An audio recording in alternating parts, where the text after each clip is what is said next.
Welcome back, everybody, to another episode of the Futlife Tv Podcast.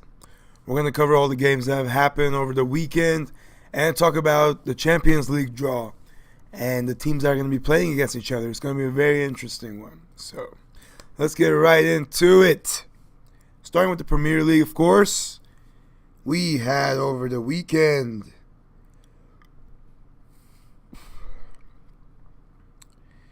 West Ham beating Chelsea 1-0, Burnley beating Watford 1-0, Crystal Palace tying Bournemouth 2-2, Huddersfield beating Brighton 2-0, Swansea beating West Brom 1-0, Tottenham beating Stoke City 5-1, Leicester City beating Newcastle 3-2, Arsenal tying Southampton 1-1, Liverpool tying Everton 1-1, Manchester City beating Manchester United 2-1. And the table, we have Man City in first place with 46, Man United in second place with 35, Chelsea in third place with 32, Liverpool in fourth place with 30, Arsenal in fifth place with 29. Well, the Manchester Derby, that to me was the decisive point. That to me was where Man U had to put it all on the line and had to win that game to try to keep themselves in the title race and to keep City from going away with the title, which I believe now they did. City, I'm pretty certain they've confirmed that they're going to win the league this season. And, they played great. They stuck to their plan. They played their way. Eventually, they found a way in there.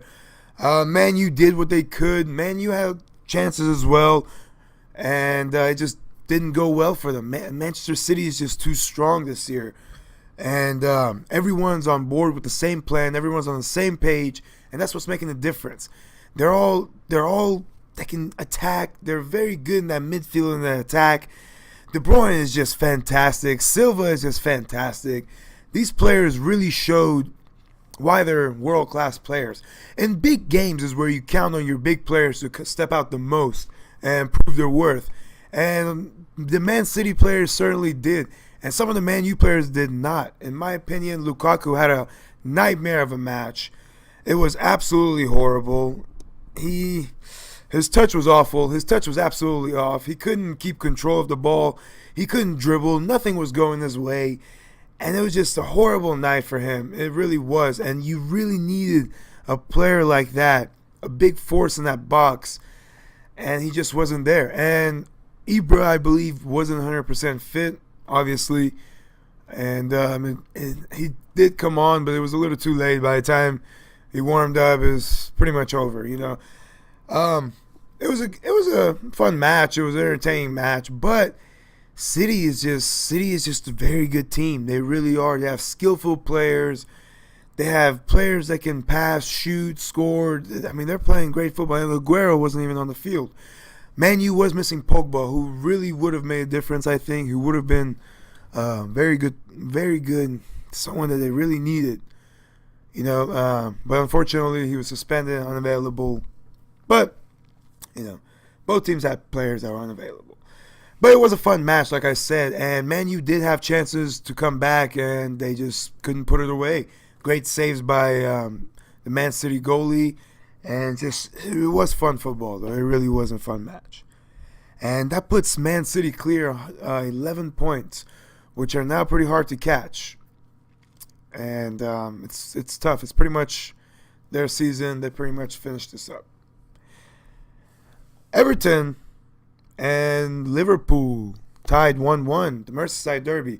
That's always a fun fight. Well, there's always a lot of fights in that match, so it's always fun to watch. There's always little battles that go on, a lot of arguments, back and forth stuff, controversial calls. Always, you get something in that derby, and it was fun. Last minute they gave a penalty. Was it a penalty? In my opinion, I don't think it was. I think as soon as he felt an arm, he dove. He just sold it, and he got the penalty. And Rooney made no mistake, put it away. But the thing is, I don't know if Premier League are getting the video system referee, but that could have been a big call and a big decision. And they would have I think they would have reversed that call and wouldn't have called a penalty. But it did cost Liverpool 3 points. Liverpool really needed these 3 points. They really need to win every game to try to stay up in the top 4. They want Champions League play next year. They have to, because they are trying to bring in players, and you're not going to bring in players if you can't promise them Champions League. Champions League is a big tournament. Everybody wants to play in the Champions League. So if you are in the Champions League, it's just easier to sell. You can, it's just easier to bring big players, especially, big stars. They don't want to leave a team and not play in the Champions League. So it's tough for Liverpool. They have to win these games. But they were robbed, I believe. They should have won the game, and they were robbed 3 points. But that's what happens in the derby. You never know. You never know what kind of controversial stuff you're going to see. It was fun, though. It really was a fun match. Chelsea lost to West Ham, so that's good news for Liverpool, I guess. Tottenham won, so that's good for them to keep them in the right spot to fight for that top 4. And Arsenal tied as well, so just makes things more interesting for that top 4 spot. I think City has took off with the first place already. You could pretty much give them the trophy. I think they got this in the bag already. But that top 4 spot is pretty interesting to see now, because it's getting a lot closer. And with these type of results, it makes it a lot more fun. It really does. But that's what's going on so far in the Premier League. There are some transfer rumors there. There are a lot of talks of Arsenal losing some of the players and Tottenham losing some key players. The thing is with Tottenham, I think they should. I heard that they're not paying the wages they should to some of their big players, and I think they really need to start bumping up those wages, because now you have players, a lot of young talent that are getting looked at by bigger clubs. So are you going to let them get away? Or are you going to tell them, hey, listen, look at the plan we have here. Don't worry about the wages. Here's the wages we'll give you. We'll match these wages. Because some of the players like Walker that left, he's about to win a trophy, and he's probably making 2 to 3 to 4 times more than what he was at Tottenham. And that's a problem, because that's how you lose key players, especially when you're a team like Tottenham. You're not a top team. You're a great team, top team, but not a top team to be able to hold on to players. If Barcelona, Madrid, or even Man U or Man City come calling, you're going to lose players because of the things they can offer, and because of the fact that they're more promising to win trophies. The second spot is just not going to cut it. I think Tottenham really does need to win trophies. They really do, and bump up wages. And spend some money, bring in some key players too to help out the squad. Don't be afraid to spend. This is the time where Tottenham really needs to step up. They're getting this shine that they need. They're in that second, third space for a couple of years now. They've been pretty consistent. They've been playing well. So now it's the time where you have to spend some big money and try to make your team a top team. You have to give these big players that you have big wages to make them want to stay, or you're going to lose them. It's just that simple. Harry Kane's not going to settle for the same wages and no trophies for much longer if he's getting looked at by Madrid, by teams like Man U. It's just, that's just the way it is. You just have to. You have to figure this out. This is a make and break time for Tottenham Hotspurs, I believe.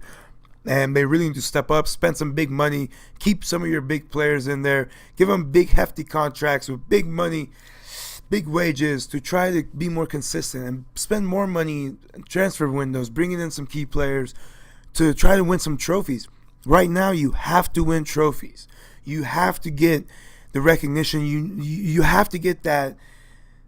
And you have to be able to keep players, period. It's just the simple fact that your players will not simply stay. Your big players like Kane, Ali, all these players Eriksson, they're going to leave. They're not going to settle for second, third place, especially with the wages, if someone else is offering them quadruple what they're getting paid, And Arsenal, pretty much same thing. They do pay good wages, but trophy is the key thing. You're getting big players like Sanchez, you're getting big players like Ozil. These guys want to win trophies. They're used to winning trophies. They want to win. They don't want to They don't want to keep coming up short, especially not playing in the Champions League. That's a big disappointment for them. And the possibility of not making it in the Champions League again, that's just not something that's not good advertisement to these big players. They're gonna want to leave, and with their contracts being up, neither one of them signed a new one. They're gonna both leave for free. This is a nightmare for Arsenal fans. Your two best players are on their way out for free. And this is not something you want to see as an Arsenal fan or as Arsenal coach, owner, whatever you are in Arsenal. It's horrible, especially with the teams with so much money and potential. They really need to win a trophy to try to keep these big players in. I mean, there's nothing else holding those players there. People can match the wages they pay them and pay them more even, you know. They can pay those, especially with a free transfer. They can be like, okay, hey, we'll give you a bigger bonus. Here's more money. Here's more on wages. We'll triple your wages. We don't have to pay a transfer fee. I mean, I don't know. It really is bad to see players like that leaving. But I'm sure they're on their way out, especially if they don't win any trophies. And the Europa League trophy will not cut it. They have to win Premier League, Champions League. Like, they have to win one of those two. Otherwise, I do believe the players will leave. But it's pretty much all that's going on in the Premier League. Let's move on to some La Liga. Over the weekend, we had Alaves beating Las Palmas 2-0, Getafe tying Eibar 0-0, Real Madrid beating Sevilla 5-0, Deportivo beating Leganes 1-0, Valencia beating Celta Vigo 2-1, Malaga beating Real Sociedad 2-0, Atletico Madrid beating Real Betis 1-0, Levante, Athletic Club beating Levante 2-1, Barcelona beating Villarreal 2-0, and Girona beating Espanyol 1-0. And the table, we have Barcelona in first place with 39, Valencia in second with 34, Atletico Madrid in third with 33, Real Madrid in fourth with 31, Sevilla in fifth with 28. Excuse me. Well, great matches in La Liga over the weekend. Tough matches. The Madrid match, first half of the game, it was 5-0 Madrid against Sevilla. It was a complete blowout. It really was. I started feeling bad for Sevilla in a way. But that's what Madrid had to do, especially with Ronaldo winning the Ballon d'Or. He had to come out, score a couple goals. They had to make a statement. And they definitely did in the first half. Second half was very slow. They slowed down. I mean, of course they can. They slowed it down because they don't need to push anymore. 5-0 seals the game. So very important win for them because Atletico Madrid won as well, and so did Valencia. Atletico Madrid and Valencia both had tough matches, and they pulled out the 3 points, which kept pressure on Barcelona, who had to win against Villarreal, and they did, with Messi scoring as well. Messi had a brilliant goal. Gets the ball, mistake from the Villarreal players. Busquets gets the ball, gives it to Messi. Messi goes through a couple players. The players bump into each other, fall on the floor. Before you know it, the ball's in the net. Messi's celebrating. It was a beautiful goal. It really was. It's the Messi effect. And Barcelona they really had to win this to keep their distance. With Valencia, Madrid, and Atletico Madrid all winning games, you have to win games. You have to keep winning your games to keep your distance. I mean, it's tough. It really is tough. Villarreal's been a tough match, and Barca were a little fortunate maybe because one of the Villarreal players got a red card. It was a well-deserved red card, but that eased it up for them, and Suarez and Messi got on the score sheet. And it is really tough, and it is really tough to stay in that top spot in La Liga these years because La Liga is getting a lot harder. Any team at any day could take any game. I mean, look at the teams that Madrid and Barca had some hard times with. I mean, look at Alaves giving people hard times. It's just a beautiful thing about football, and La Liga is getting more and more like that, and it's more entertaining that way, in my opinion. I love it, and it makes things more tough. But Madrid, There's some rumors of Neymar moving to Madrid. Oh, excuse me. And if those rumors are true, I mean, that would be insane. I want to know the price tag. That's what I'm mostly curious about. But there are rumors that the Madrid president has met with Neymar and his agents and his people, so that move might not be as far away as people thought. But anyways, right now they are in great form, especially in the Champions League, and we'll get into that in a little bit. But that's pretty much it's all that's going on in La Liga. It's getting tougher and tougher, especially for the top, for the second, third, and fourth spot teams. And also some other transfer news with Barcelona, Coutinho and Griezmann. Griezmann apparently has told Man U and Atletico Madrid that he is interested in a Barcelona move, and most likely it will happen in the summertime. That would be a big move, and I want to know how much they'll spend on him because he is a big player, and I'm sure Atletico will not let him go for cheap. And that would be a big, big help for Barcelona. He can make a big difference for that team. He's a great player. He really is. He's a world-class player. And I wouldn't be surprised if it's 100, 120 million or up there because, I mean, with the price tags that are going around on every player nowadays, you wouldn't be surprised with a 100 million price tag. And Coutinho, that looks like it's even getting closer to being done. It might even possibly be done in January. But I don't know. They might make a deal, negotiate to try to keep him, to try to live for Liverpool to keep themselves stronger in the Champions League. So we'll see what happens to there. January transfer window is going to be a very interesting one. But the summer one will be even more interesting. And that's pretty much what's all going on in La Liga. Let's get into some Serie A. We had Cagliari tying Sampdoria 2-2, Juventus tying Inter 0-0, Verona tying Roma 0-0, Napoli tying Fiorentina 0-0, Udinese beating Benevento 2-0, Spal tying Hellas Verona 2-2, Sassuolo beating Crotone 2-1, AC Milan beating Bologna 2-1, Torino beating Lazio 3-1. Tough matches. And the table we have Inter in first place with 40, Napoli in second place with 39, and Juventus in third place with 38, Roma in fourth place with 35, Lazio in fifth place with 32. Inter and Juventus match, they both played it safe, I think, because it was a pretty boring match. And neither one of them wanted to slip points. I mean, I think they were both satisfied with the safe one because that keeps them all within 1 point. 40, 39, 38. I mean, that's as close as you can get. And Napoli as well. I'm sure Napoli played it safe. And Napoli, I'm sure, was happy with the 1 point. I'm sure they wanted to win the game to put themselves back in first place. But I'm sure they're satisfied with the 1 point. That keeps them right behind Inter with 1 point. So they were pretty close matches. And all these big teams, they all played it safe for good reasons. I mean, if you look at the table, first, second, third, 40, 39, 38. I mean, this is crucial games. I mean, you cannot afford to lose. A 1 point is better than nothing.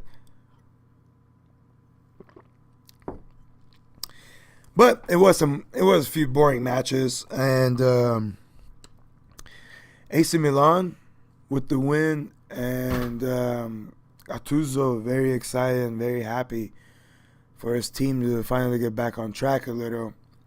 They really need to. I mean, AC Milan, they need to spend some money as well. They have to be up there with the Romas, Juventus, Inter, and Napoli. They can't be this far down on the table. They have been a big team.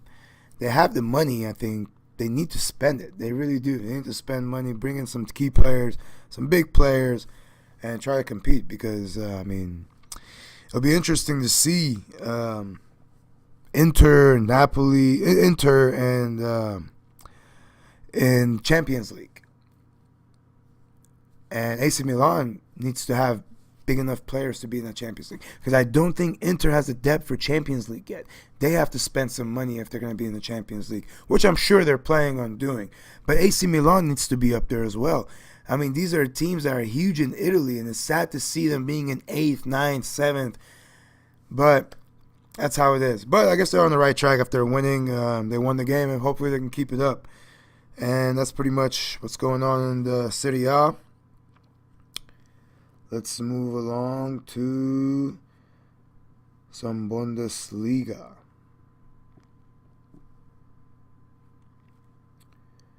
Over the weekend, we had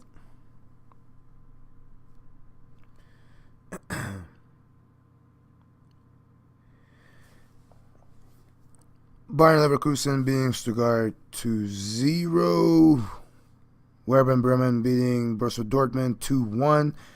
Leipzig tying Mainz 2-2. Bayern Munich beating Frankfurt 1-0. Wolfsburg tying Hamburg with 0-0. Borussia Gladbach tying Schalke 1-1. Freiburg beating Köln 4-3. Hannover beating Hoffenheim 2-0. Augsburg tying Berlin 1-1.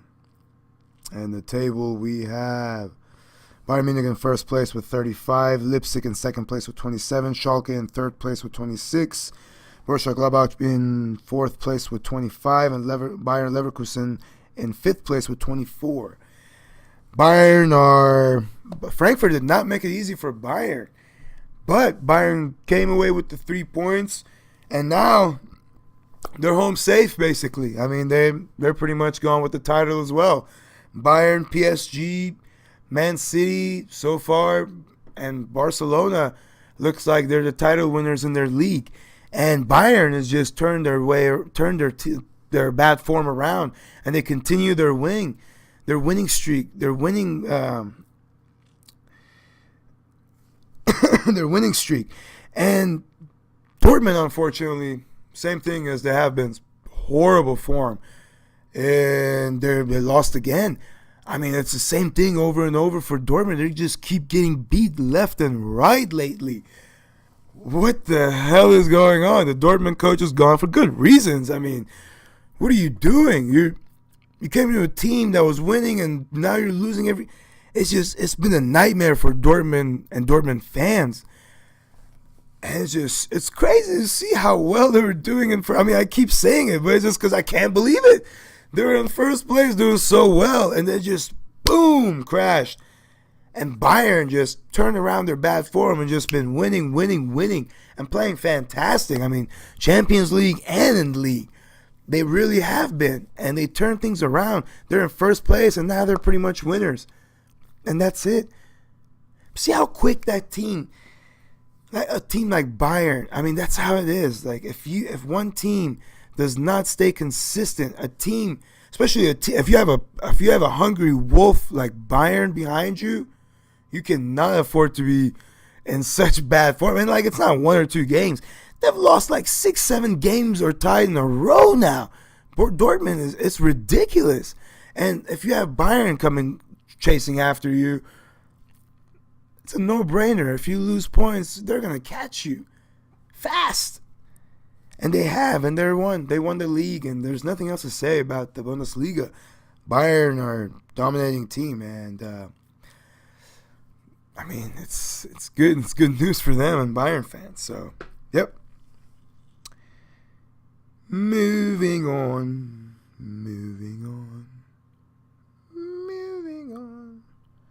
to some League One. Last but not least, we had over the weekend Strasbourg beating Bordeaux 3-0, PSG beating Lille 3-1, Angers tying Montpellier 1-1, Guingamp beating Dijon 4-0, Metz tying Rennes 1-1, Monaco beating Troyes 3-2, Toulouse beating Caen 2-0, Lyon beating Amiens 2-1, Nice beating Nantes 2-1, Marseille beating Saint-Etienne 3-0. And the table we have PSG in first place with 44, Lyon in second with 35, Monaco in third with 35, Marseille in fourth with 35, Nantes in fifth with 27. PSG are well through with the title. I'm pretty sure it's already in their stadium. They're already holding on to it. But the Champions League for League One. The teams that are fighting for the Champions League: Lyon 35, Monaco 35, Marseille 35. These three teams are fighting for that second spot. They'll settle for that third because they can try to qualify in the Champions League, but they want that Champions League spot. So it's going to be tough. It's going to be fun to see those three teams battling it out for that second spot. They want that Champions League action. Who doesn't? It's too exciting. And PSG but they're already gone through. They're winning the title. That's for sure. There is no doubt about it. But there are rumors that some of their players want out. Neymar, one of the big players that wants out. There's that Madrid move looks closer. Di Maria is another player that wants out. Draxler is another player that wants out. These are great players. If they lose these players, it'll be a big, big step back for them, especially after spending all that money to try to step forward. This will be big steps back for them. But will they be able to keep the players? We'll see. You never know with these dodgy players. Because, oh man, money will make any of these guys do anything. So you never know. But it's pretty much that's all going on in the League One.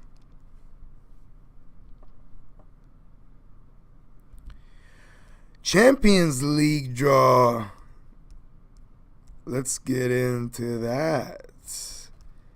February cannot come fast enough. I'm sure you're all excited about the Champions League draw. Oh man, big games. But the biggest games. Oh well, let's get into the draw first. Let me tell you the teams that are playing against each other. Juventus versus Tottenham, Basel versus Man City, Porto versus Liverpool, Sevilla versus Man United, Real Madrid versus PSG, Shakhtar versus Roma, Chelsea versus Barcelona, Bayern and Besiktas. PSG, Real Madrid, Barcelona, Chelsea. Oh, that's going to be a match to see. Those are going to be matches to see. I'm looking forward to those. I cannot wait. I almost hate that they release the draw so early for us to see. And the matches are in February, like 2 months away. Can't wait 2 months for this. Exciting matches. I cannot wait for it. I really can't. And I don't know who's going to take it. It's going to be tough to say. All these teams are in great form. They're playing well. And, man, that would be tough. The Real Madrid and PSG match. That's going to be, especially with all these Neymar rumors and everything. Honestly, I don't know if PSG will be able to beat Madrid because I don't know if PSG's defenders are good enough for the Madrid attack. And that's the thing. I don't think they can keep Ronaldo, Bale. I'm sure Bale will be back by then. Benzema, Bale, and Ronaldo all fit with a good midfield. If they're fit, it's going to be tough for PSG defenders to keep those players out. So I'm curious to see what happens in that game. I mean, I'm sure Neymar and Cavani and Di Maria, those players will give Real Madrid's defense hell as well. But it's going to be a tough match. I cannot wait for that match. That's going to be the big match to see because they're the two teams that are basically favorites for this title. So we'll see. And another big match that I'm really excited about is the Barcelona and Chelsea. That's going to be huge. It really is. And that's another thing. With Dembele coming back and a full fit Barca, especially that attacking force, it's going to be tough for a Chelsea that still hasn't figured it out all the way in defense. So that's one thing. They have 2 months, so they better figure things out there because Barcelona is going to be tough to hang on to back there, especially Messi and the fit Suarez and Dembele. These players are going to be a real threat up there. Iniesta, who is always a threat against Chelsea. So Chelsea does have to figure it out. They have 2 months, and they have to figure it out fast because it's going to be a tough match for them. And Barcelona as well. Barcelona has to worry about Morata, Hazard, Fabregas. These are players that are big players. That are going to be big players in this game. It's going to be an exciting match to watch, and I cannot wait for it. I really can't. I'm really excited about this Champions League matches. And Juventus and Tottenham, that's a tough one too. But I do believe Juventus is beatable this year. I think Tottenham can win that game if they play well, stay focused, and keep the pressure on. I think they can win that game. So that's not necessarily a tough match for Tottenham. Man U, I think, will have an easier time with Sevilla. Sevilla is a threat in Europe competitions, but they are struggling this year. This year, they're nowhere near the form they have been in the recent years. So I think Man U will have an easier time. Liverpool and Porto. Porto is a big team in their own country, and they have been playing well so far. But Liverpool, with that attack force, with the players they have, and they are favorites to win that game, and they have to win that game. So I think they will go through as well. Man City against Basel. I think Man City will win as well. Nothing against Basel, but just Man City is too strong. And Roma are favorites to win as well as they should. And Bayern against Besiktas, I believe Bayern will win as well. So Barcelona and Chelsea, I think Barcelona will take it. It'll be a tough matches, but I think Barcelona will take it because I don't think the Chelsea defenders will be able to stop that attack. I don't think they'll have it figured out quite figured out yet by that. So we'll see. But in my opinion, I think Barcelona will win, and I also think Real Madrid will win.